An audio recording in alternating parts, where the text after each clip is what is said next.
21. Sekarang umur dia 26. Dan masa mula-mula jumpa Dr. Zul umur 16.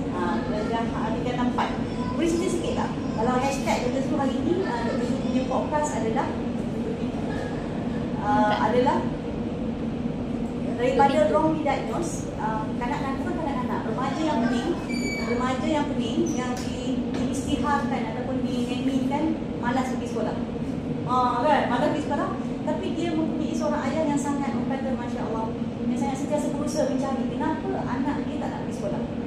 Setelah sakit, dia sikit, dia nak cerita sikit macam mana pening masa dia berumur kita 4 je juga Dr. Zul, tapi dia dah pening beberapa tahun. Dr. Zul nak tahu apa cerita sehingga dia jumpa Dr. Zul.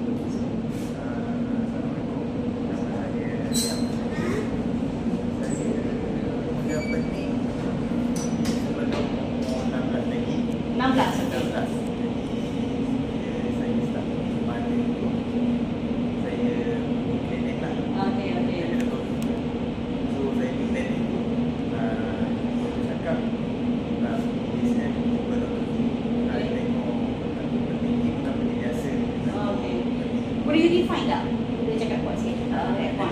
Boleh define tak? Pening you macam mana? Masa you berumur tingkatan 4 tu, you punya pening macam mana you rasa sebenarnya? Masa saya tingkatan 4 tu, saya berpusing lah. Berpusing? Betul tu? Okey.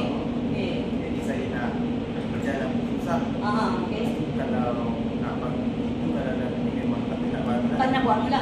Dan ayah you pernah cerita, tu ingat, dah pakai baju sekolah, tiba-tiba tak nak pergi. Dah siap dah pakai baju sekolah. Okey, kenapa? Sebab saya tak tahu lagi pasal pening tu. Tak tahu. Ikat pening biasa je lah. Okey.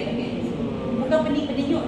Bukan pening macam orang kata sikit kepala biasa. Bukan sikit kepala lah. Okey. Bila saya pakai baju sekolah tu macam kita jalan lagi macam nampak semua benda pusing lah. Okey. Lepas tu memang saya gerak lah tak pergi sekolah. Sebab kalau pergi sekolah kita akan banyak bilik kesihatan. Banyak bilik sakit ke bagi? Bilik sakit. Saya ingat. Bilik sakit. Jadi kalau pergi sekolah, jadi saya bila dah ada rasa macam tak boleh stress, masih tak pergi sekolah terus lah. Dr. Zul pernah ingat ayah you cakap lama you tak pergi sekolah? Berapa lama you tak pergi sekolah? Dr. Zul tak ingat? Kalau ingat. Kalau adalah banyak sangat dia tak ada penerusan, tapi contoh dalam 2 minggu 3 kali tak pergi.